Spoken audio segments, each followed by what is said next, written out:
Hi, my name is Kiem Lattimore, and today I will be interviewing Mrs. Mattie Humphries. Hi, Mrs. Mattie Humphries. How are you this afternoon? Fine. How are you? Fine.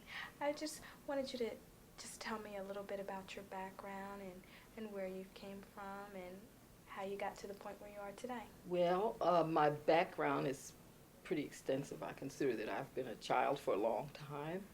I'm born and raised here in Philadelphia, graduated of the Philadelphia High School for Girls Okay. in the early 40s. I trained as a nurse at Bellevue Hospital in New York City in the mid 40s. And I've worked as a nurse most of the time, and I went on to get a bachelor's in nursing from Catholic University in Washington, D.C., and a master's in health hospital administration from the University of Michigan. That was in the 50s. And wrote a baccalaureate program for nursing for Delaware State College, Dover, Delaware. Okay. And I did a fellowship in health. It was an independent fellowship, and it was about health planning, and that was done in Philadelphia as well. And it was an organization that was under the Presbyterians. Okay. And then I did a fellowship at Harvard Graduate School of Design, and that was focusing on environment, advanced environmental studies, and my particular concern was framing a metropolitan health system.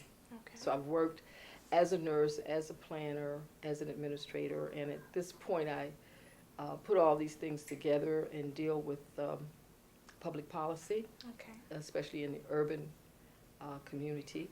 My subject is health. My predicate is communication. Okay. So I try to deal with information as it relates to the quality of life based in the principles of health.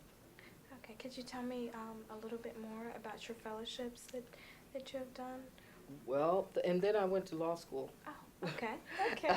Very fancy. And I always forget that, but I think that it was important. I was a 58 when I went to law school, and I believe that the reason I passed the bar the first time I took it was because of all that experience I had in this society. Okay. And that when we learn the letter of the law, we may or may not know the substance of the society. And in my case, I feel that I'm very, very thorough in the spirit of the society and the letter of the law. So that my fellowships have assisted me in some application Okay. of the quality of life. And as an African-American female raising a male child during the 60s, I feel that I've been there during the toughest time of this society. I feel that we're now in a period of time where this nation is being tested as to its endurance, much like when Lincoln raised the question at Gettysburg, whether a nation so conceived and so dedicated can long endure, because this nation is conceived in liberty and dedicated to peace, and we're losing our hold on those ideals. Definitely. One of the reasons it's apparent to me as a lifestyle factor is because the questions of ethics and morality never come up in the major debates that are going on in this society. So again, my fellowships and things have all been an effort to share my concern about the spirit of our lifestyle. If you remember, as a teenager, we were in war, and that's how I got a professional education, because the government would pay anybody who could get accepted into a nursing school, because they were taking all the nurses, putting them in the war effort. Okay. So I always, from adolescence, knew that I had a debt to humanity. Okay. And so all of my advanced work in academia has been oriented to my need to qualify to contribute to that humanity, global humanity, beginning with wherever I might be. Okay. And my early education in the inner city during the years when my folks were in the midst of the Depression and all of that gave me a lot of the sense of the value of life, the value of family, the value of home, because my early life was under those very, very strained conditions of the Depression, and then my adolescence was during the Second World War. So life is very precious to me. It's not a matter of statistics, who's rich and who's poor. Right.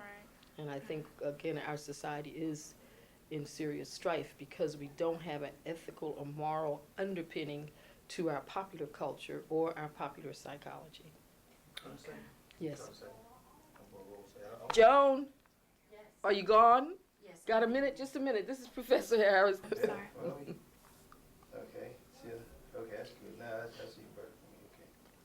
I was just going to ask you were talking about growing up during the Depression. Could you just give me a little insight about how it was during that times and how you did go about, you said you got a scholarship? No, I didn't mention a scholarship. No. In my graduate years, this was during the Second World War, that's well after the Depression. The Depression was in the early 30s. Okay.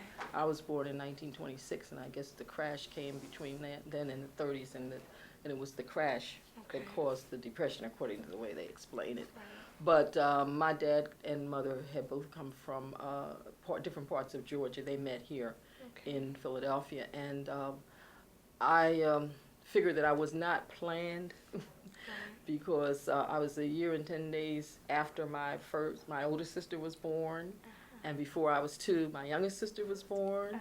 So I feel again that nobody planned me, and I'm just grateful for my parents that I'm here. And the 3 of us as girls, we grew up in those early days of the 30s, and you did not have all of the, I'd say, silliness that goes on today about making your children like little toys and things and handling them as if they are objects to be insulated and protected rather than enabling them to know and understand the world that they live in. I could go on a long time about that, but basically we were oriented into a world that didn't have to satisfy and gratify our needs and wants, but it gave us the basics. There was to sleep, to eat, and there was family, and there were relatives, and there was Christmas and Easter and all those kind of holidays, but things were much more precious then. Life was real. As a teenager, my peers were putting their age up so they could go off to war. Patriotism, love of country, all of those things existed as a matter of natural custom.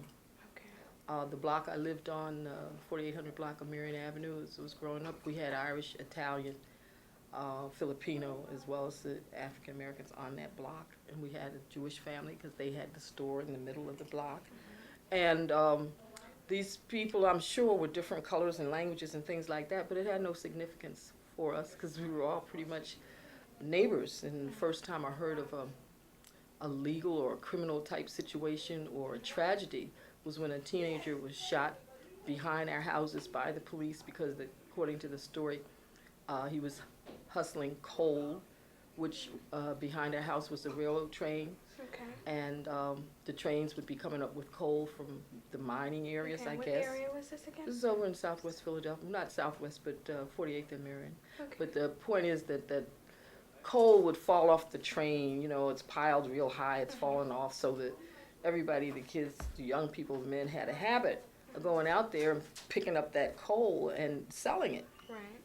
But apparently, as I remember it, this was an Irish youngster, and maybe he was in his late teens or early 20s, and he was killed. And that was like my first,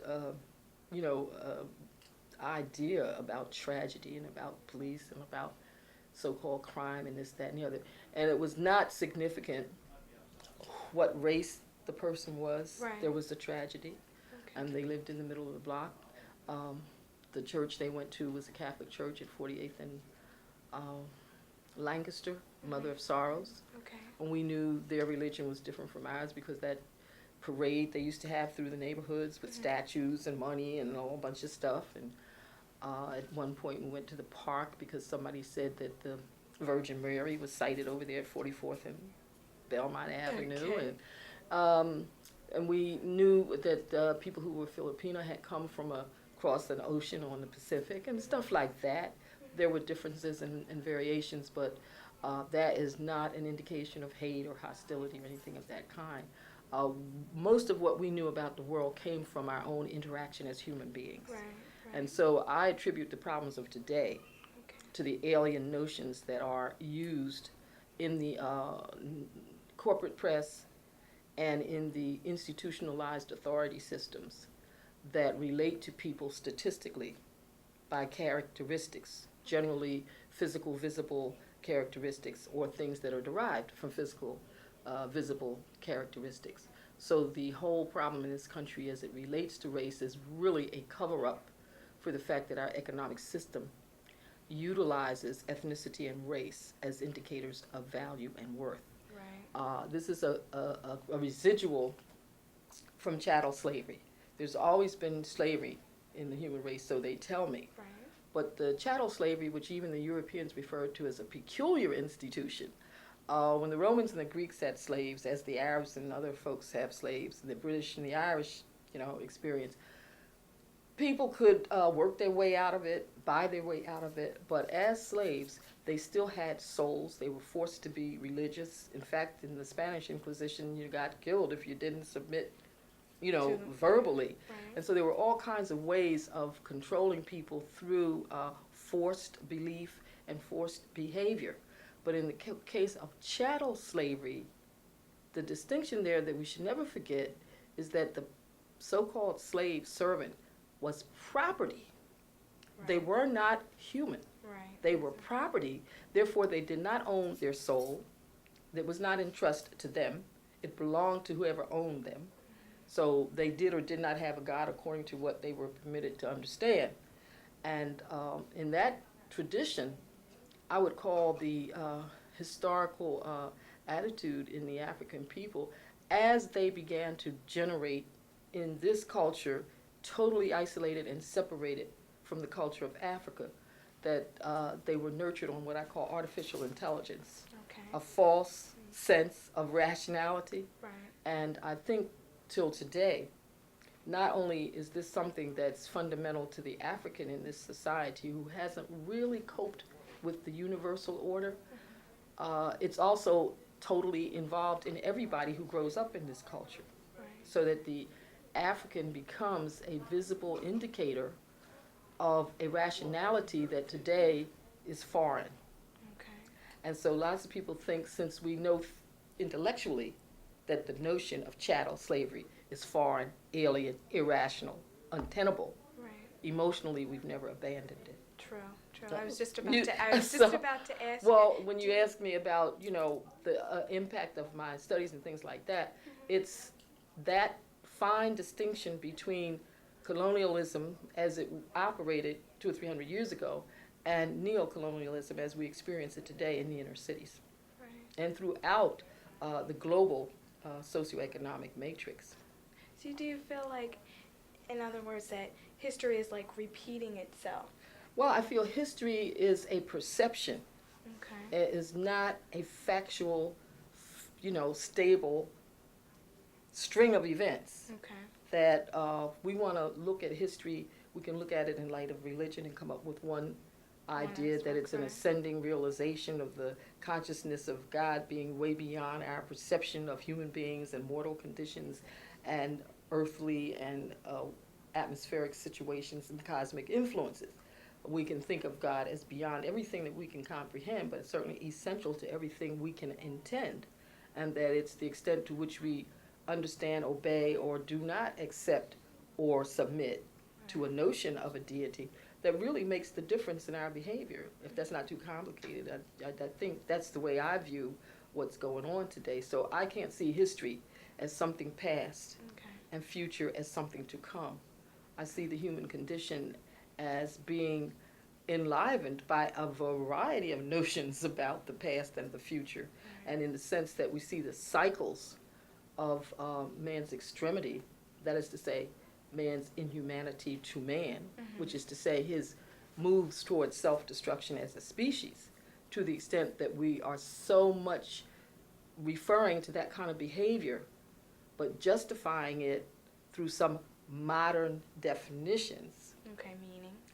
Yeah, so we talk about racism as a flaw Okay. or a something denoting hatred or hostility. And we get into a whole language system that has defined an element, which the element itself is a characteristic of something much more significant to us, which is what I refer to as the value system. Okay. Not the family value system and not the trade values, but what is most important as a matter of common sense. Right. And at this point, I have to say that for the people I know and interact with, the most important thing is their control over the material universe. True. True. And that they extend their notion of that control in terms of things outside themselves that they can manipulate to gratify themselves, Okay. and that they don't want to consider that the only control they have is internal to themselves.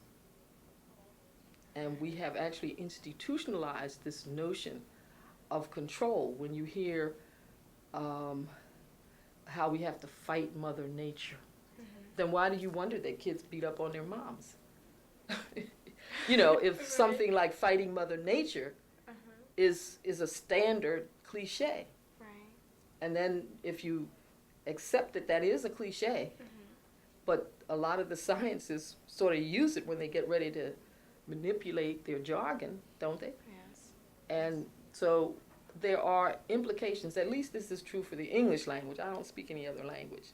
But as the English language is used, it builds up such contradictions and self-destructions in the mindscape of people that when we were dealing with our relationships as territories, we were more concerned with landscape and land mass. And we measured our control of others, which is to say, our intrusion into authority over the natural universe. We measured that by space, you know, and authority to commandeer enough resources to control what went on in that space. And the persons occupying the space were part of the space, much like the hairs on your head are part of your head. And if I got control of your head and I'm going to decapitate you, all your hair is gone. So, a few capillaries, et cetera, et cetera. So this way of looking at the world in terms of a material phenomena outside of me that I must control, to me is rather lunatic. And I think it's more horrendous than those folks who checked out of San Diego the other day talking about they were going to leave these vessels and go join up someplace where they belonged. Right. This is man's extremity. You know, on the one hand, the idea is to control this material stuff. Right. And make it do what I want it to do to satisfy me. On the other hand, is that this material stuff just got me this far, and I've got to go someplace beyond where this can take me, and so I know I'm leaving. Right. I'm gone. Right. It's a question of whose timetable. Right. And so I don't know how to answer your question other than to give those analogies of how I view the world. And I think we don't teach our children the continuity or oneness of the universe. And that's what I think leaves them vulnerable to definitions of time, place, and space, which then become the references against which you have your desires and your imagination and your visions. Right. So that if you're born into a society that has that kind of population where some people are things belonging to other people, and then you have some people who are things temporarily and they can redeem themselves, then naturally religion and church and God is going to play a different role to these people. So we have some folks who were born fairly fortunate in that they have parents who have some insight into what's happening with the world, and they can bring them through a learning relationship and a developmental relationship so that they can become more or less aware of their interdependence with the rest of that family. So that as the older people in the family lose the energy and the ability to manage for everybody, these evolving people in the family have taken on that level of maturity and interdependency that they can be responsible. It means that people have duties to themselves, but they learn those duties in the context of a society and a culture, a matrix, and they carry out those duties more or less in synergy and harmony with those who've trained them and conditioned them. So if you have some people who are trained that they must obey some other people, Right. and then you have some other people who say they're going to obey a deity that's invisible, and then you have some other people who say they're going to obey some orders and instructions that the deity left for them on paper, Right. in English or whatever. Uh-huh. So you got people coming from different, as my sister in show business says, they're coming from a different come from. You know? Okay. And that they're going to exercise a different relationship with themselves and with the universe. And this is what I think happens to what I call people in different degrees of captivity. And simply put, some of us are born fairly fortunate, and so we can spend our life trying to do better. And then others are born fairly less fortunate, and they spend all their life trying to catch up. So if the ones that are trying to do better are making all the decisions about what's going to happen to the ones that are trying to catch up, you see, it's just going to get worse and worse. And I think that's a misuse of our common abundance. And to bring it to Pennsylvania today, and to the United States today, the changes that we want to make in welfare, we think of that as people getting something they haven't earned and the rest of us giving up something we have earned. Well, that's nonsense, because the whole role of welfare in subsidizing people comes from the general welfare clauses of our enabling documents. It says, and those documents say very briefly, this is where law school is important, that the society was set up to form a more perfect union, to promote, to support domestic tranquility, to provide for the common defense, to support the general welfare, and to secure the blessings of liberty to ourselves and our posterity. Now, the general welfare means, to me, how does our abundance operate in such a way to provide basic life quality potential to our people? So if that's the general welfare, then when you have folks who create artificial entities, such as corporations are, and position them and empower them to charge, like if you and I do transactions, and I do something that's worth 5 hours of your time, and you do something that's worth 5 hours of my time, then we enrich one another by 5 hours of service or what have you. And if our average capacity is like $5 an hour, then we've like done $25 worth of work. I have done $25 worth of service for you. You've done $25 worth of service for me. And therefore, I don't have to give you any cash, and you don't have to give me any cash, but we're both the richer. Right. And our community of two has enhanced itself to the tune of $50. Because we've done out of our energy work that on the marketplace is equivalent to that amount of legal tender. Now that, to me, is charity and service. It's sharing and caring. Now the principle of earning comes in if we want to say that wherever you generate $50 worth of business and you've made the equivalent of $50 worth of investment, you're supposed to make a profit. Now where's the profit going to come from? I think profit is a good motivation for the exchange of materials and services of an objective nature, where I'm going to do a service for you and you're not going to do anything for me except receive this service. Right. And then that service has a value in the marketplace. You receive that value. Okay. And I've invested that value. Now, when I do this and I don't get any earning on it, then I'm doing it out of my duty or my charity or my relationship to you. We're fast becoming a society where there's no duty and no charity and no relationship. That all that counts is the marketplace. Right.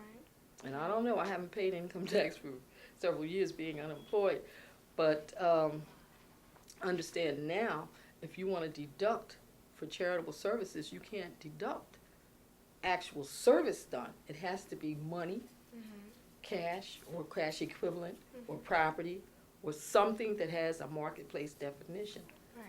It's very important to me that we're heading that direction, because that changes the whole system of society as a harmonious grouping of people. Okay.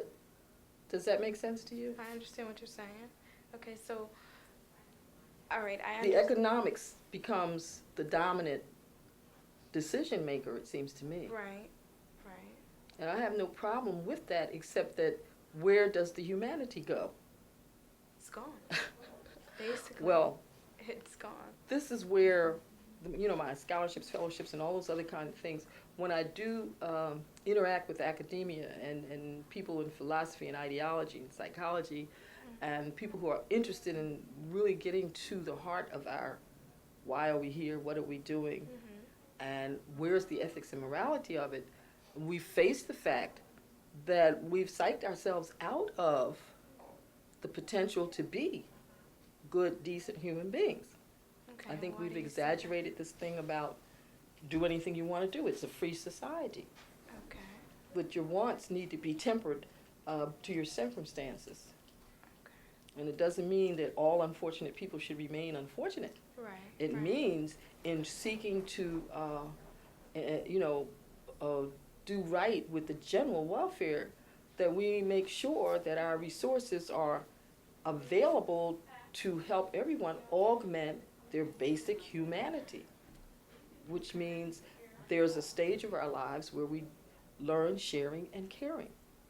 And that's where I'm saying it's so important when we look around at all of these efforts to train teenagers to function in institutions.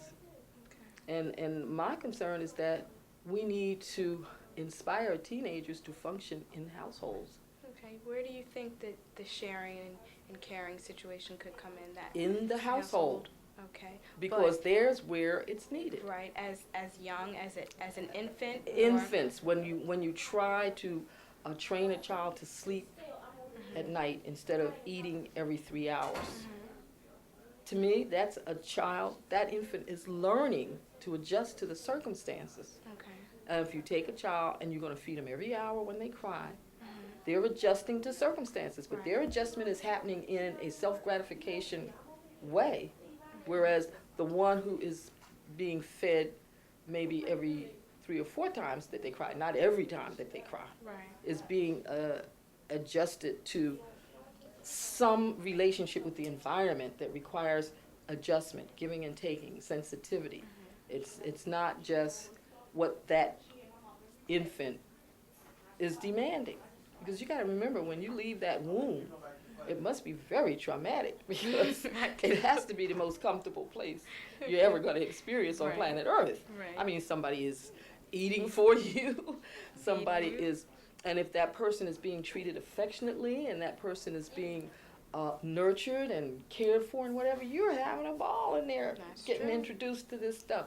So they're getting, and if the person isn't taking enough calcium with their nutritional system, then, you know, your creator is going to take the calcium out of their bones and teeth and put it in your Yes, little it new is. body. Now, where are you going to get that kind of support system? So if you come right out of that into this, then we've got to think of home as the sanctuary for the child. Okay. And if we begin to look at all our public policies with that in mind, we're going to do a lot of things differently than we're doing them now, because by the time you get to be an adolescent, you've pretty much been shaped for the society. Right. And so those who've been fortunate are going to appear more fortunate. And as you might have said in the 60s, the cream of the crop. So they're getting selected for the opportunities because they can show success patterns. Right. Those who've been least able in that trial from birth to adolescence Okay. to benefit from the resources we're capable of as human beings and as a society, they're likely to be overlooked. And so they'll talk about programs for the disadvantaged, meaning that they're going to go around finding those who haven't met the standard, but then they're going to institutionalize them to systems, Right. to Labeling institutions, them to in a way. objectivity, Right. when it's the very thing that's going to take them out of any subjective sense of growth and development. It's going to make them an important commodity to the economy, which is what we all were in the beginning when we came here. Right. And it just seems to me what has happened is we've taken the notion of chattel slavery and not imposed it merely on the African like we did in colonial days, Right. but now it's applied to the whole human race. Right. That people are things, we've got to mold them and shape them to fit our economy. And if there are a few rough edges, so they have to either go to jail, die, or space out of San Diego to the ship behind Haley Bob or whatever. I mean, That is this true. making sense? It's making a lot of sense. It is making a lot So of that's sense. the only way I can explain Okay. the relevance of why I focus on self-study, which is what we call Self-Study Institute. And here at the community college, I'm permitted to do workshops with people who are just interested in finding what I call a path to common sense, because we're so far off that path. Okay. It's the same as the path to spirituality, Okay. understanding our bond with our Creator. Because anything you make, anything your professors make, it's going to carry their trademark, their name, their seal, their substance, their essence. And we have a creator and we have a constitution that recognizes that our creator gave us inalienable rights. But whoever taught you your inalienable rights? Did you ever have a course in that? No, never had a course in that. Do you know what it means? I was just about to ask you a question on that. Also, and you were saying something to the point of our creator. Right. Who is our creator? Well, I'm satisfied that the Constitution allows that I have one. Okay. And the closest I can get to the creator is that he is in my highest consciousness. Okay. Very, very real. Okay. The only way I can identify it in English is that it's an ideal that personifies itself in the sense that I believe in the scriptures where the word is made flesh. Okay. There are mortals who exemplify the attributes that I can see as a part of my creator. I can't visualize the creator. Right. I can only sense that, which is to say, there are levels of our physical senses of sight, touch, et cetera, that don't reach every part of us. I'm convinced that there is a consciousness and a spirit that is indwelling and not visible. In fact, to me, it's the significance of breath and breathing, that the creator is the one that breathed out the universe and called the form and matter out of the void being the not visible into the visible. And like Professor has a notion of a documentary that doesn't exist. He can't find it anywhere, tell me what it weighs or what it looks like or what kind of film it's on.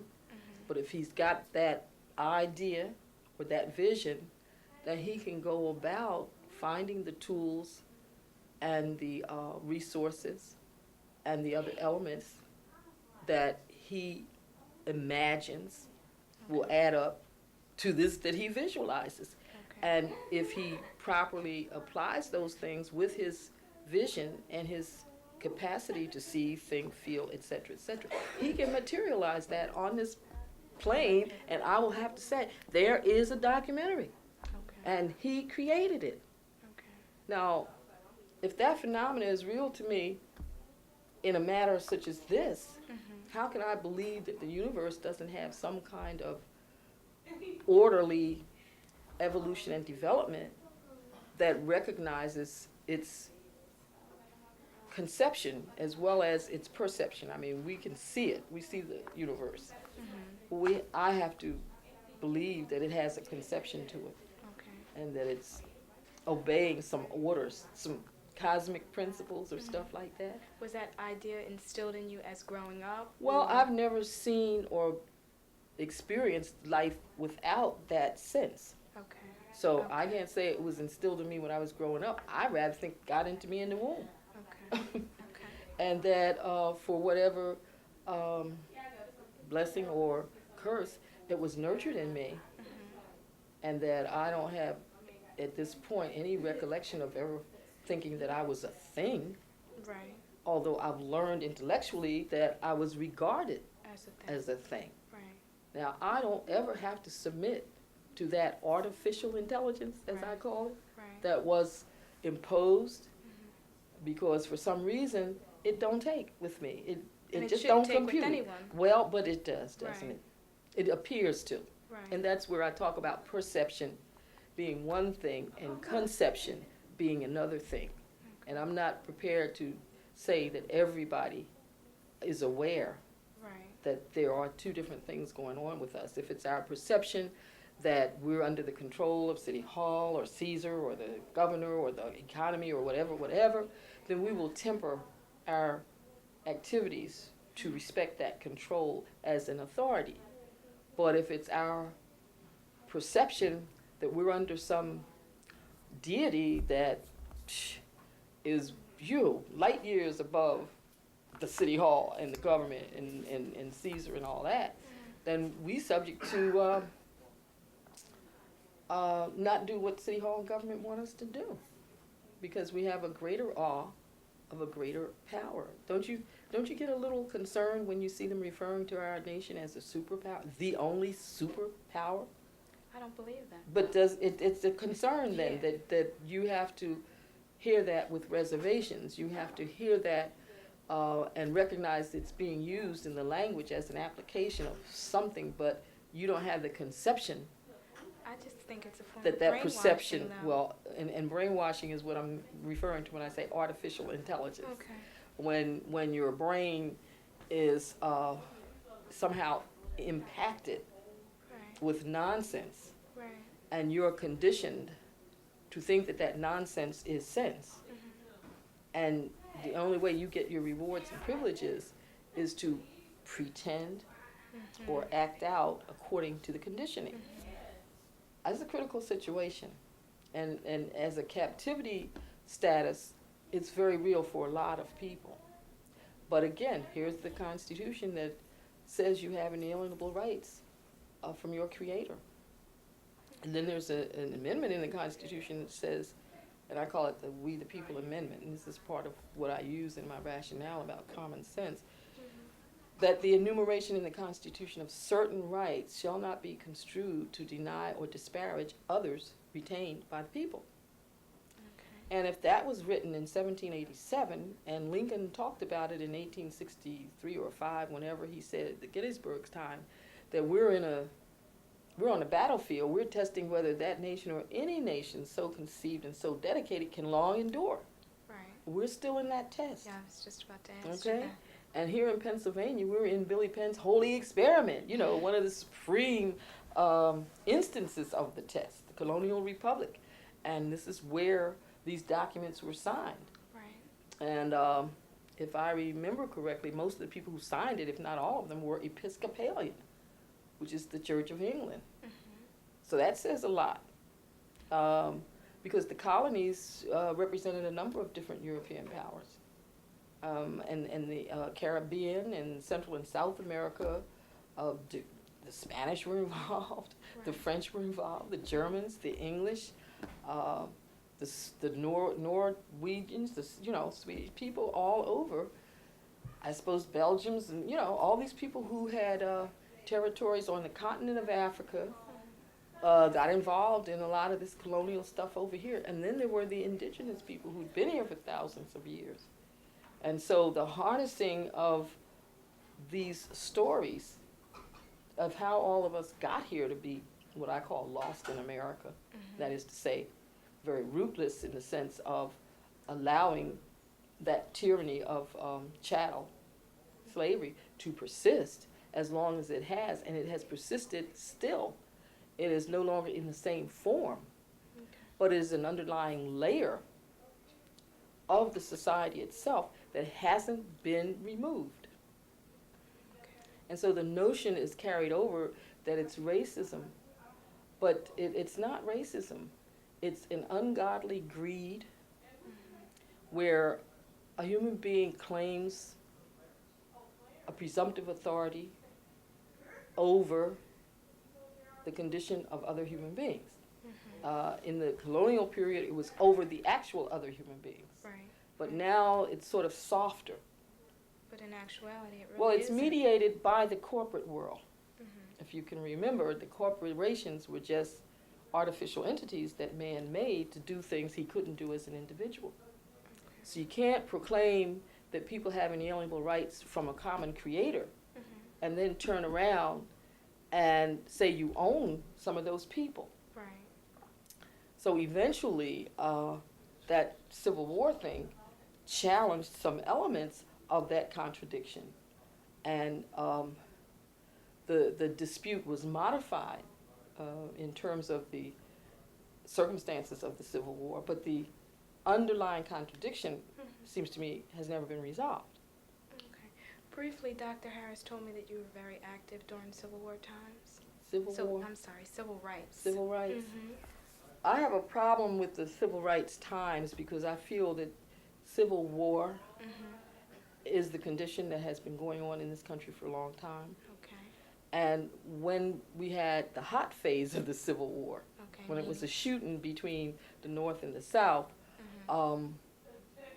there was, and there always is, a concern to reach some point of accommodation when you get to that extremity of passion, especially in self-destruction, Okay. which it was 13 colonies that from say 1776 to 1863 Okay. had surrendered certain of their powers to a federal system, Mm-hmm. but that body of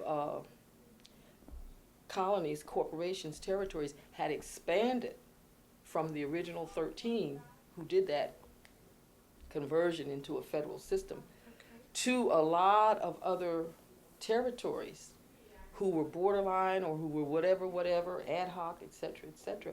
So that Civil War as a hot phase in Lincoln's time merely put a cap on the shooting. Okay. And the accommodation allowed the southern states to still have their laws, what you call Jim Crow laws, and the northern states to still have their segregated practices. Mm-hmm. And so the de jure system, this is where it's important to go to law school sometimes. The de jure system means that under law in the South, there was still chattel. Okay. But under practice, de facto, in the North, there was still people treated like chattel. Mm-hmm.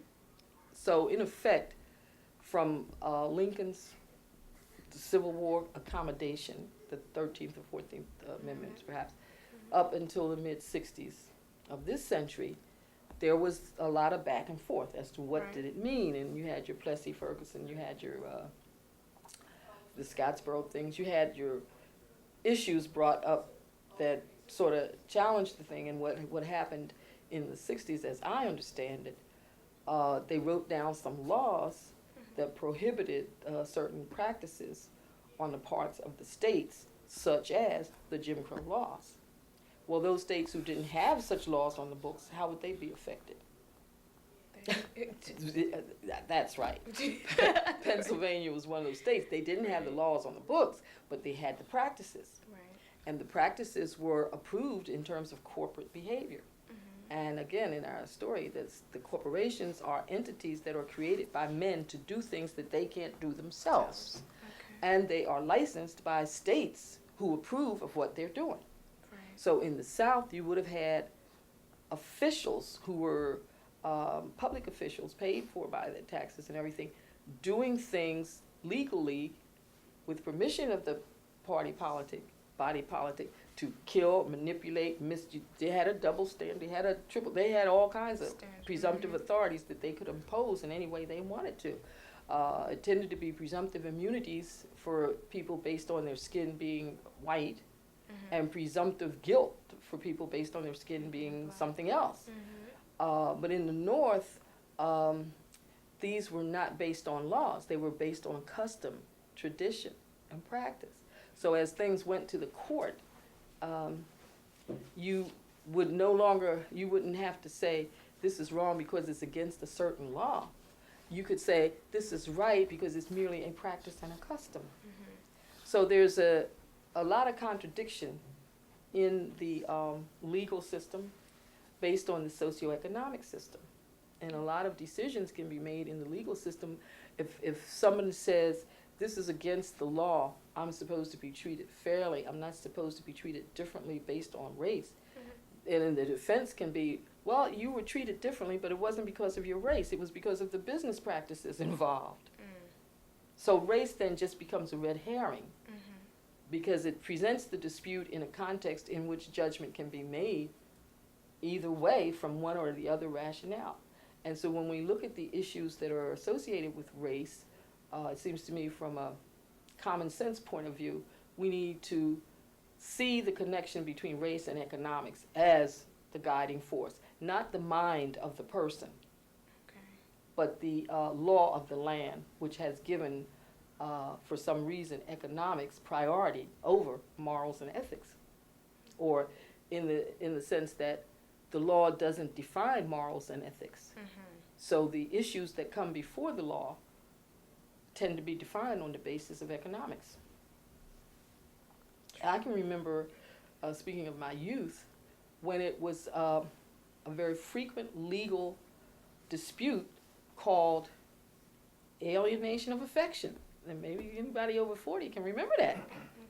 If you were engaged to somebody or had a ring or had a serious affair with them and it was well known to everybody, if I came along and split you from him and he got engaged to me, you would sue me for alienation of affection. Did you know that? No, I did not know that. Well, see, this is what I'm saying. Popular culture and popular psychology are there, it seems to me, as handmaidens of the economic interest, because it's not in the interest of the economy for you to realize the morals and ethics that have been lost in the last 30 years. And then you're not even 30 years old. But I'm characterizing your lifetime as one in which something that serious is no longer a part of the culture. And that should say a lot about the instability, you see, of social systems, whereas you tend to think things have been this way forever. Right, that's true. And so the significance of race and the significance of money are miles apart, and money is the more important thing here. Nowadays, yeah. And so, well, it always was in this society. And for example, when we talk about exporting democracy around the world, we're really exporting capitalism, which is an economic system. Democracy is a social system which represents an ideal which we have not manifested as a nation. And so the civil rights era that you talk about was an attempt to move further toward that ideal. And it's my suggestion at this point, that was in 1860, okay, 130 some years later, that we've gotten further away from it. That's why I said that in my analysis, there's a civil war that's continuing, only the hot phase of it in Lincoln's time kind of gave the rhetoric and the historical reference that somehow that began an era of change, and that the civil rights in the 60s of the 1900s has somehow sealed that change by passing these laws you're talking about when you mention the civil rights movement. But it's my suggestion that it's not the laws that determine the social behavior. It's the desires and the circumstances and the conditions under which the people manifest what they believe and learn how to believe and who to believe and how to act on their belief. Today, it seems to me a lot of people believe in a creator, but they've got an appointment with him after death. Right. And then there are the people in San Diego who got an appointment with him, and they're gonna go find him. They're gonna go, you know. And some people call them weirdos, but in that case, it's a question of rushing to their father versus laying back and holding him off as long as you can. So I think we have a community situation here where a lot of people are prodigals. Meaning? They've strayed away. They know they have a resourceful father and a creator, a source, an almighty, or what have you. But they have become so implicated in this other gratification system that they will leave their father. And how do you view that situation? What do you mean? That's why I said it's a prodigal situation. See, I'm just saying, I'm recognizing what I see in the circumstance. It's characterized in those scriptures that I was saying. Most of us got exposed to them one way or another in growing up. And since this, again, the leadership of this country claims to be Christian, claims to have democracy and talk about e pluribus unum, and rests on the document that says we have inalienable rights from our Creator. Now, if our Creator is the United States government, then we have inalienable rights from our Creator. If our Creator is Almighty God who existed before the United States was ever thought of, then we have those inalienable rights. But the point is, I'm saying it's up to us to begin to define inalienable rights, to begin to identify them, and to begin to exercise them, and to begin to defend them. That then would be our sharing in the move or vision toward the ideal of representative democracy. But it's my suggestion that it be taught to preschoolers and grade school children. I don't think it's that complex an idea. Okay. The sharing and caring and the democracy for me then is the context of self-sufficiency in the context of the good of the whole, which then accounts for why the infant in the womb is nourished by everybody who nourishes that mother. Right. Because they're talking about that infant and self-sufficiency for the infant, but it's in the context of the good of the whole environment in which that infant is, the womb and the mother. And in my opinion, there's no such thing as an unwanted or unloved child. There is an unwanted, unloved, and abandoned mother. So if in that womb that child is loved and wanted and cared for and supported, then our job as a society, once the child comes out of the womb, is to see that the home is now the sanctuary, Right. as the womb was. Okay. And during those developmental years, all of our public policy should be geared toward the home as the sanctuary for children, not toward the economy as the tool rewarding the privileged and punishing the stupid, crazy, criminal, deviant. What made you want to pursue a career in law? No, I Or didn't not- want to pursue a career in law. That's what I was saying. You know, my career, my orientation to my usefulness is in terms of health. Okay. And I wanted to be a nurse. But what made you go and you took the bar exam? You Right. Okay. To get from nursing to law. Mhm. I was doing my graduate work intending to do more in nursing and health administration. Okay. I was working as a nurse in 1954. I'll never forget, I read an order on a patient's chart that said, do not do daily fasting blood sugar, patient has no insurance. That was more than 40 years ago. And it's still happening But it now. hit me, well, it's just beginning to blossom now. Right. But that hit me at that point as, wow, this is so blatantly gross, greedy graft. How can a doctor have the arrogance to put it on an order sheet? I mean, it's one thing to know that it's sort of like an agreed upon policy, Right. but to see it written on an order sheet meant that it was really blatant. Okay. In which case I switched my graduate studies from health administration, building on the nursing, into business administration with a major in hospital administration, Okay. because that got me into the economics, and so that I got a master's in business administration, so that everything I did in the 60s was coming out of a knowledge of business and a knowledge of health. And the work that I've done in nursing and in health and administration and planning and everything has been around looking at our policies that relate to health as an indicator of life quality, and looking at the characterization of our society as a democracy, and watching the ideal of democracy disappear from popular culture and get replaced by the idea of class. Okay. And see, you probably heard of middle class before you ever heard of poverty.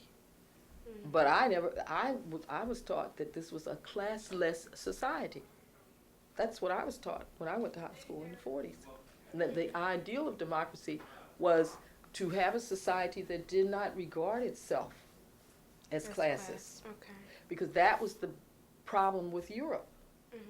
And in my recall, going through the Second World War, we were an ally to some of the European countries. But coming out of the Second World War, we were New Europe. I mean, you know, from my eyes. Right. And that's where we are now, psychologically. It seems to me we're the United States of Europe, and we're the anchor boy, Okay. the new kid on the block, and we're defending and supporting and fulfilling a lot of the decisions and policies that were put in place before we were, in fact, the very systems that we overthrew in 1776 are the systems that we're working for now. You know, the international financial conglomerates, whoever they are, I don't know who they are, Okay. but they're the same people, you know, the pirates and Robinson Crusoe, you know, all them people, that whatever you can command, you know, Right. the caveman thing, you know, drag them out kicking and screaming by the hair, line them up, make them do what you want them to do, you're in charge, you know. So I can't explain it any further than that personal impression that life was very precious, and now it has become nothing but statistics. Okay. Could you tell me a little bit about your self-help? I was The looking Institute, at your well, pamphlet. Are you teaching? well, I'm trying to, again, focus on health as my only hope for wholeness, and communication is my only opportunity to have a social system available to me. I don't have children or grandchildren because my son was, he left under very horrible circumstances, and a lot of it had to do with the fact that I'm, outspoken and very candid about the society and what I believe that we're capable of, and the inalienable rights that I know from creation I should be obeying. And it increasingly means that the economy is going one way and I'm going the other. So that my values in terms of being educated and being a decent human being doesn't, operate in the marketplace, because that is contradictory to the economics that we're involved in now. And so my whole orientation is to try to be obedient to what I feel, is my purpose as a human being. At the same time, I'm respectful to the fact that I'm here on Earth, under Caesar or whoever it is that's got everybody else convinced that they've got to kill one another in order to survive. Right. And I love the popular phrase, a couple popular phrases in that movie, because it was, everybody knows "show me the money," but there was another statement in the same movie where it flashed on a commentator who said, "You can't save anybody if you don't love everybody." Okay. That blew out to me like a really great, somebody must have said that at some point in time. Right. But it's part of the popular culture, and people can take it or leave it, but you don't hear, you probably haven't heard that phrase before, No, have you? You didn't honestly, see the movie. No. But you've heard "Show Me the Money." I've heard "Show Me the Money," yes. Same movie. Okay. So I thought that movie was, a good exposition of some of our pop culture. At the same time, it had a lot of good messages to it about the society. So I'm not paid to promote it, but I really found that it's important that somebody thinks you can't save anybody unless you love everybody. Right. Because you have to, in a situation where there's a whole focus on kill or be killed, it's a question of who are you going to kill? Right, but don't you believe that you can't save someone unless they want to save themselves? Well, I think that you can save no one but yourself, and what can you save yourself from but yourself? So, it's a moot question to me. Again, it's back to the people who left San Diego to save themselves. Right. Okay. What did they save themselves from? They saved themselves from a continued existence in a situation that they felt was incorrect and doomed, according to, I think, what they're saying. That they said that something about it was going to be recycled and they were going to get into the higher level. Right. They Well, were I think leaving you to go can- to the next stage. I think you're supposed to get the next stage wherever you are. You're supposed to, it's like if you're in high school in California, then you're supposed to graduate from high school in California. Now, if you want to go to college in Timbuktu and, and there's means of transportation, take your vehicle and go to Timbuktu. But if you have to escape your vehicle to get to your next stage, then I'm concerned about who gave you your instructions. Now, so my concern has no meaning for you. But for me, that's a witness, I don't know, so I can't judge. But when I see situations like that, I have to believe that there are widespread applications of this thing I call common sense. That those people are in a consciousness and an orientation that reflects their experience in these circumstances. My consciousness and orientation in these circumstances that I experience is that I can at least share with information, especially children and younger people like yourself, the perceptions that I've had to entertain and the conceptions that I've arrived at, that it might be helpful to you. Is it? Very much so. You're very Very because interesting. we're surfing, I think, as a society today. We don't want truth. We don't want fundamentals. We don't want reality. We just got this Hollywood move today. Mm-hmm. And if we can give a thing a label and we can make up a script and we can showcase it, it'll sell. That is true. May not live, But it'll sell. but it'll sell. That is true. So I think we have a runaway economy that we need to rein in, harness, put under control. It's the same thing you hear people say about crime, okay? Right. Just take a lot of time and effort. Mm-hmm. A lot of time and effort. But I'm just glad to see you raising these questions, because I did raise them, and that's one of the reasons why, you know, I was showing you some of the brochures and things that I've arrived at, but they're not popular to people because they say this is pie in the sky. But the point is, our consciousness is something that can grow beyond our current situation. That's, you know, the powers that we have in terms of imagination, visualization. But we have to be motivated to that. And people who are comfortable in this imbalance, they don't want to get into something that's going to make them uncomfortable. True. So they don't want to hear about how they are consuming resources that could keep other people alive, and they're just consuming them as bonus and whatever. In other words, we have a lot of people whose basics is pretty much assured, who are out there using our resources to aggregate stockpile on top of the basics, and saying that uninformed, uneducated, misdirected, unfortunate people have no right to even the basics. I think that's an abuse of the abundance, and I think this country was blessed by divine providence to prosper, and that the chattel condition of Africans is an underlying value in the economy. But as long as the loud leadership noise is about equality, it's not going to achieve the substantive value that it really has, because it's about, I would say it's about ethics and morality and justice growing out of that, and that equality of what and for whom. That there are lots of people who are of the African genetics who are in much better shape than some people who are of Arabian or Irish or even English or German or whatever.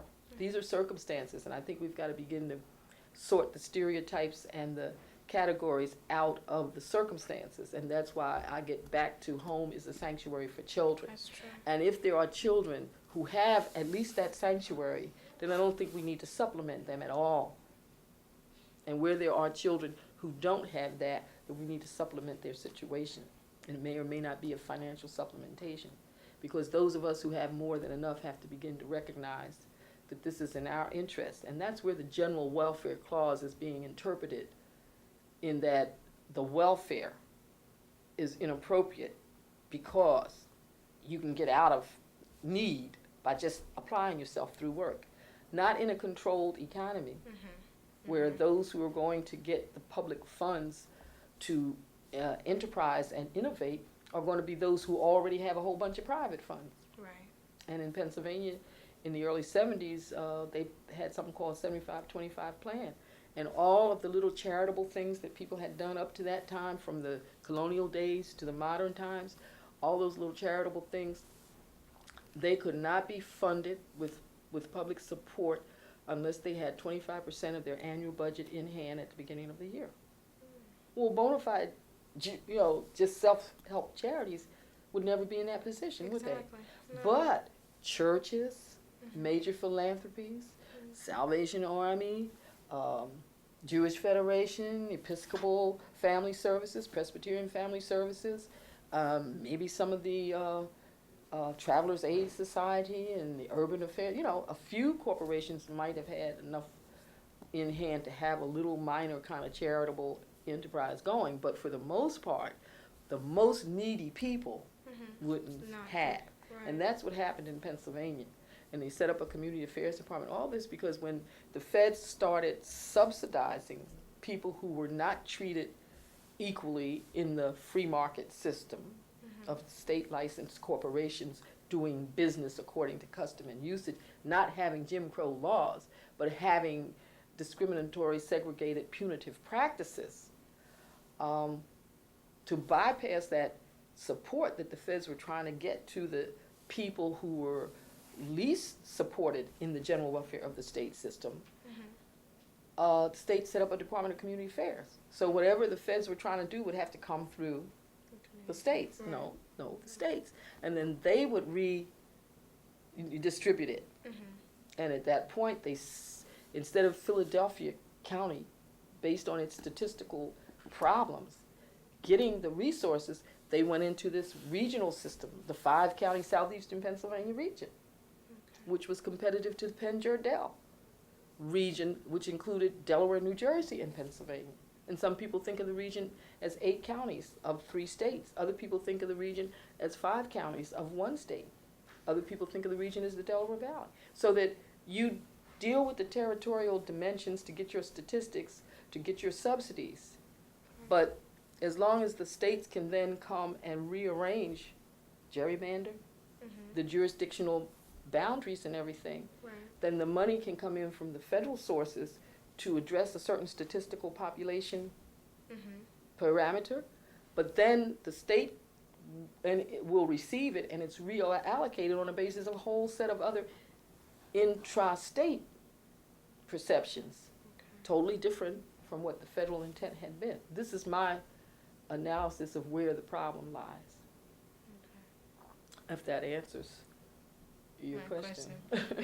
It probably raises more questions. A lot. But it's why things are not as simple as they are told to you, or as they are told through the press. The only value of having, as I said, been a child for over 70 years is that I can present a reference and an analysis. You can verify it or you can discredit it, but it can raise your concerns from the level of, well, why are people this way or that way?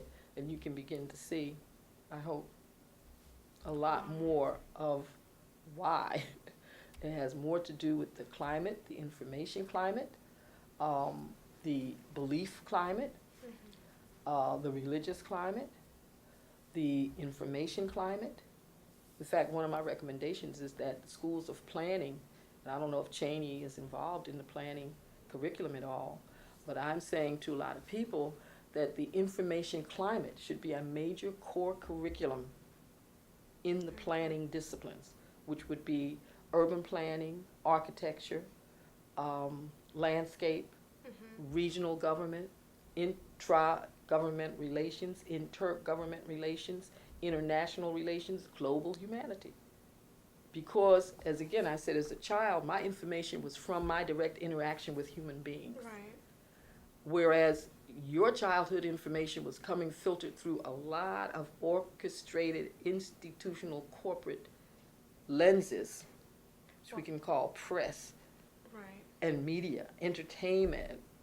You know, you had so many saturated sources that could present information through different lenses, and it turns out a lot of it is toxic, you know. Right. Well, I believe the only way to learn is hands-on and interacting. But you know that a lot of the education today is happening through technology, through various applications of certain perceptions that are listed as formulas or ways to and ways how. Right. Disciplines and technologies have replaced the philosophies and ideologies, and the philosophies and ideologies replaced the sciences and religions. So belief systems, whether the belief is a religious belief or scientific belief or philosophical belief or an ideological belief, if it imposes itself on people who don't hold it and don't obey it, then it's a circumstance to me that is self-destructive for humanity. And that's where the representative democracy, which permits us our inalienable rights and our beliefs, those things are not touched by our government. Right. But to the extent that we are becoming, through our popular culture, sort of like oriented to a lot of the simplistic definitions about racism or about whatever, right, then we're building our own illusions And as long as the marketplace pays us to respect those illusions more than we care for one another, then the marketplace is in control and we are chattel. Self-destructive. We are chattel. I don't know how else to put it. That's true. I am not chattel. The marketplace cannot afford me. Did you see the movie Sankofa? Yeah, Sankofa. Then that's the statement that was made. Yeah. Nuna, Yeah. remember when? It was a while ago when I saw Well, it. they took her away and sold her because she was considered a troublemaker because she acted up. You know, she was the older woman whose son eventually killed her. Okay. Nuna. Okay. Remember when they took her away? All right. And the woman who really liked her son was trying to tell her that, no, she didn't like her son, she liked somebody else. She was trying to tell the son that that's your mama, they've taken her away. You know, she was screaming and hollering. And then when Nuna came back, I think for the story's sake, Nuna didn't come back. I don't think once they sold you off, you came back. Right. But she came back joyful. Right. She was too old to be sold, and nobody wanted her. Right. So they couldn't sell her in the marketplace. That made her come back to her family and her people. She was happy. Right. Well, I know Nuna. You see, Okay. I don't have, because of Sankofa, I can give you an analogy to the fact that the marketplace doesn't want me. Okay. It doesn't mean that I'm worthless. Right.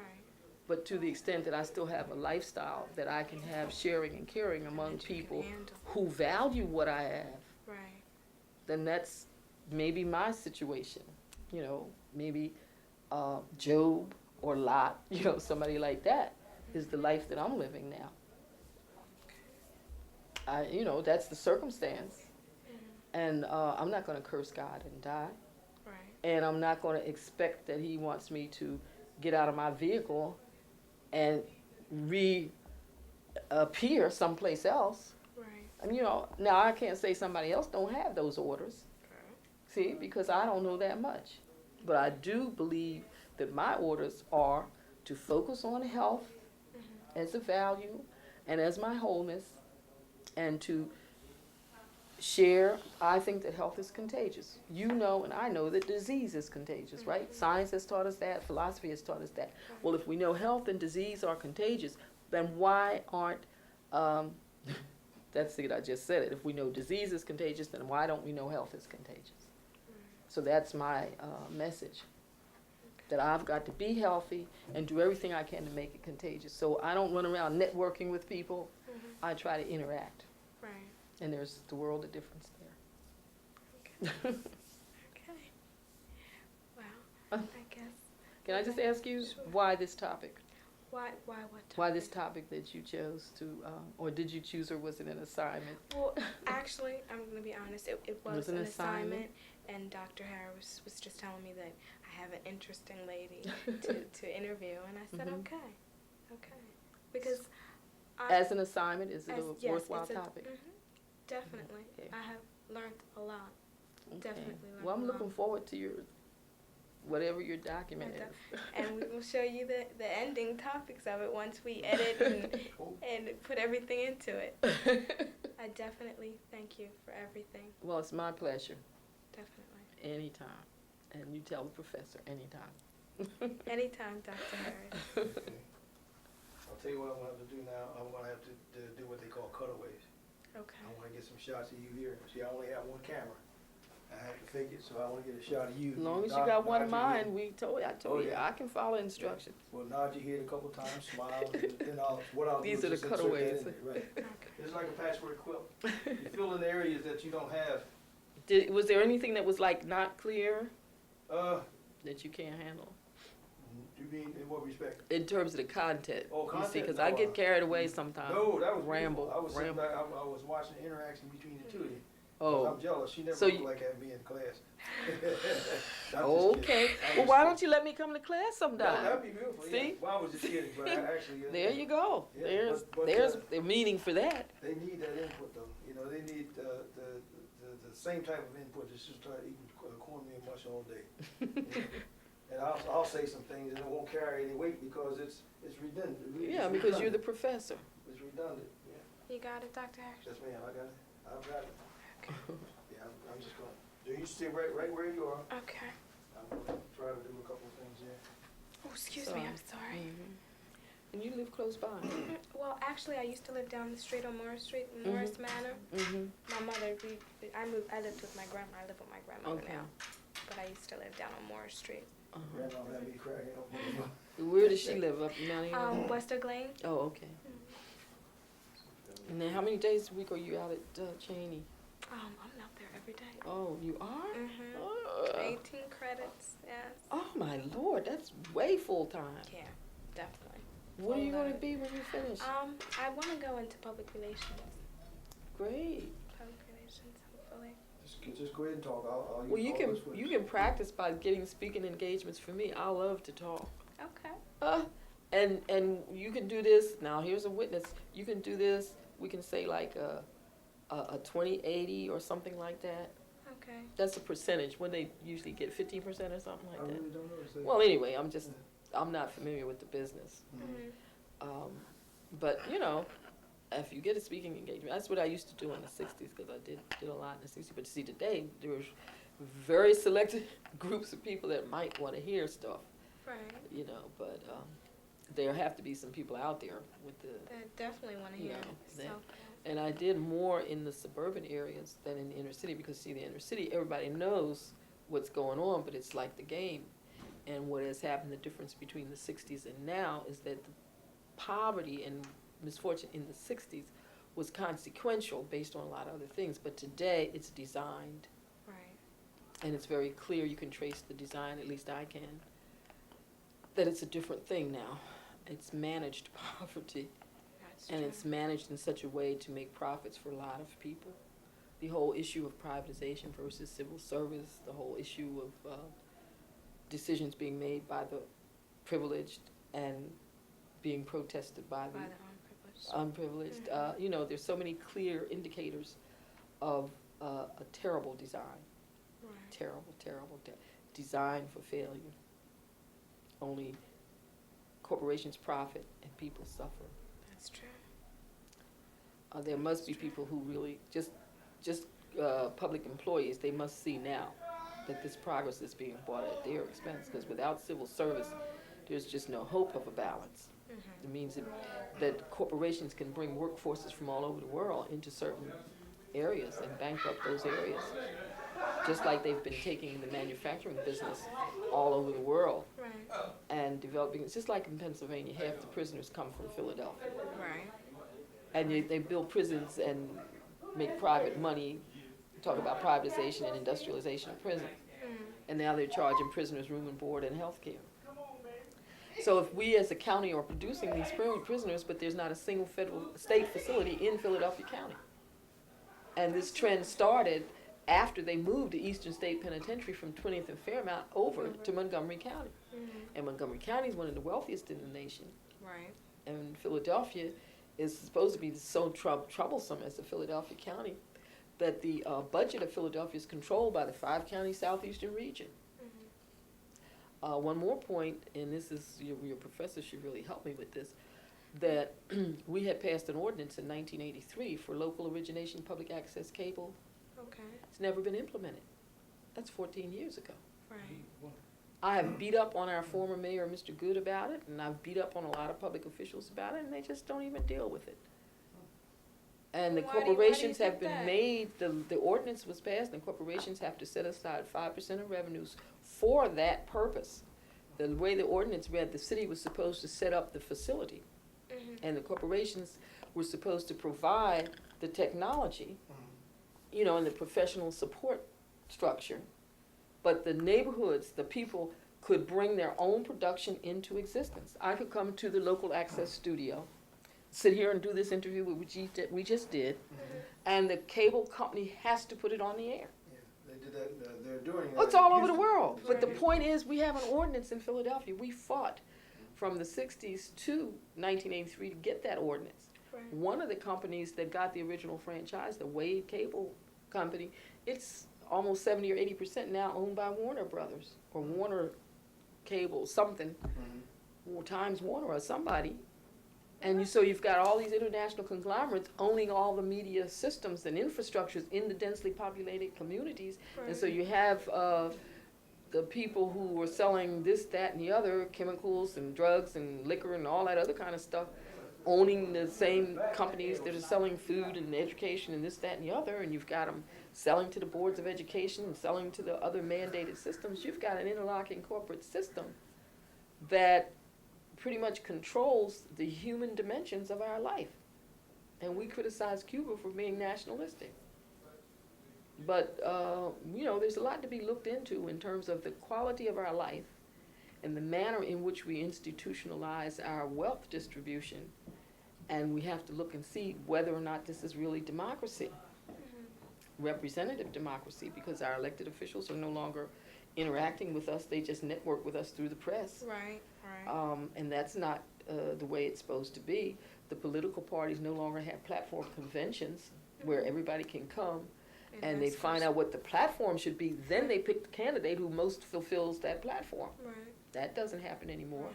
And the same people who will go around switching from one party to the other will go around supporting bipartisanism. And then the people who want different third parties, like your Consumer Party, your Libertarian Party, your other party, your Perot Party, and this, that, and the other, they don't want to work with the rank and file underprivileged people because they say they're always wanting something. Well, they need something. Exactly. So they all want to come as the elitist privileged people. That's why I say it was more rational for those people in San Diego, to just check out than for these people who constantly say that they want the undereducated people to agree with the privileged people. And it's not going to happen. Well, I think it's silly to ask for educated people to ask for that. That's what I'm saying. Educated people would be more rational to just check themselves out rather than to try to make underprivileged people act like they got the same benefits and privileges that the privileged people. Because they're trying to tell you, well, if you just be good, you'll be fortunate. That's a lie. Yes. That is a lie. The fortunate are not always good, and the good are not always fortunate. Anyway. It's probably another interview.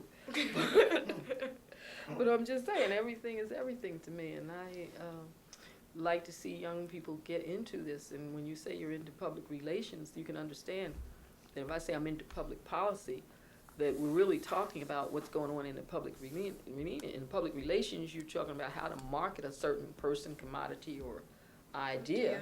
And what I'm talking about is how persons, commodities, and ideas do or do not support the ideal of democracy.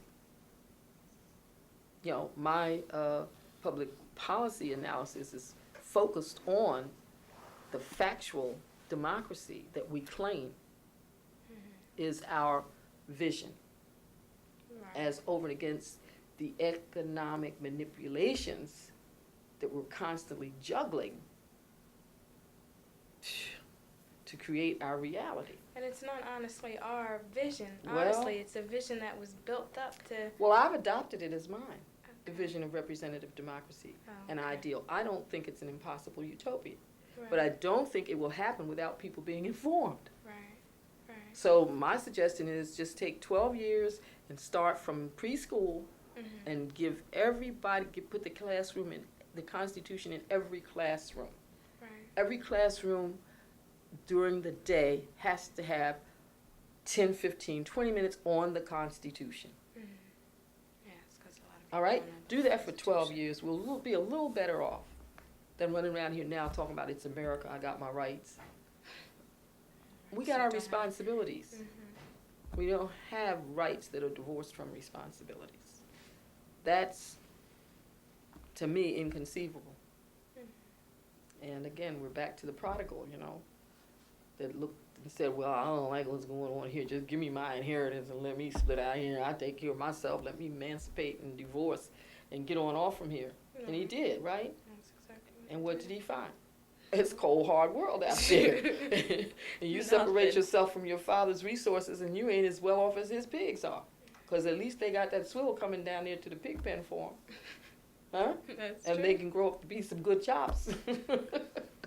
But you out there, you're going to be some bait and some fodder and some fall guy and some, whatever. So the dude said, well, darn, I could be better off than this, back on putting up with my dad's mess. And his father was glad to see him coming home. Right? You never read that story in the Bible? No. Oh dear. Well, that was the prodigal son. Okay. And when and the man had another son, and the other son got mad when he saw his brother coming home, because the father just was so happy to see this one come home. He fatted the cow. He put it all together and said, "Oh, my son that was lost is home. I'm so glad." And this other one said, "Well, now I've been here all the time. Why are you getting all?" He was really. And the father said to him, "Well, look, you've always had the love I have, and you've had the resources. You've enjoyed what I've had. But this, my son that left, who's been out there in the world, and he is coming home. Right. And he is realizing, that I am useful to him, and I love him, and he's my son. But haven't I loved you so much more all this time? That you still have everything you've had. Why don't you take some delight in your brother coming home? Why are you, the father couldn't understand. Is that the way the story went? I'm no preacher. But I think that our community is in a prodigal situation. And we've got so many of our sons in the prisons. And we don't care, collectively. That's true.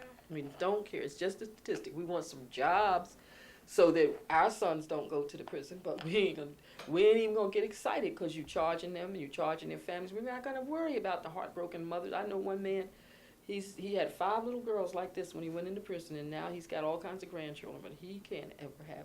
He didn't even participate in the growing up of his children. And a lot of times the mothers don't want the children to have no relationship with the incarcerated father, or vice versa with the incarcerated mother. So our lifestyle leaves a lot to be desired in terms of deserving a better life. And I think before we start really getting uptight about how somebody mistreats us categorically because of race, look at how we ignore one another strategically because of circumstance and condition in an alien artificial intelligence situation. And a lot of times the people who wind up in prison and mental institutions and homeless, a lot of them have been to the wars and fought for this country. But a lot of them have just objected to these authoritarian presumptions that treat them like chattel. But we dismiss them all because they've been declared, for some reason, criminal. And 13th Amendment says no more slavery except for criminals. So if we can make people criminals like we've done with the 39th District here, then we can continue to impose that involuntary servitude on them as a way of life. And we don't care about their families. We don't care about their children. And a lot of times it's the families who was the first ones violated. Because you don't raise your children to be criminals. But given the contradictions and confusions of the society that brings them up in this atmosphere and in this circumstance and in this kill or be killed mentality, you may have raised them in a live and let live world. But once they get indoctrinated into this greed, graft, and gridlock, that can wipe out your teaching. That's true. So, like I said, it's another interview. Okay, I want to get some gesticulations there. Oh, well, you could. I want her to nod, smile, and do all kinds, So he can have the little places he might want to put it in Right, that's when right. he's I'm editing. going to help you out with this, Doc, right? When he's Yeah, editing. well, yeah, okay, well, you can, talk to me about the editing, et cetera, but I think I'm going to do the editing. Okay. Yeah. Okay. I'm not going to, in other words, I'm not going to select the topics or anything like that. I'm just going to do the aesthetic aspect of it, that's all. To make it coherent. Right, that's the main thing. Okay. Yeah, now you can nod and giggle or whatever. I know you don't giggle. Okay, and nod a couple of times. Okay. Yeah, so when are you going to graduate? May. Oh, right now? Oh, we going to have a party? Hopefully. Yes, let's have a party. Sure. Thank Yeah, God. I didn't even know that. Oh. I didn't know she was graduating, man. Yeah. You almost there, girl. Yeah. Yes. Scary. Has this been a hard course? Dr. Harris. Tell the truth. It's Tell the not. truth. If you want me to Doc- walk no. out. Dr. Harris is interesting. Very interesting. And that's worthwhile. Yes, definitely. definitely Yeah. learned a thing or two from Dr. Harris. Yes, you Or can, you more. can do PR. Yeah, right, I told them. Yeah, that's Yeah. good. They work on me though, you know. You have Yeah, a of job in course. mind yet? Not necessarily. I've just been like looking at some different companies and Mhm. seeing where I could get in and sending out resumes. But right now, I haven't heard anything. A lot of places want that degree.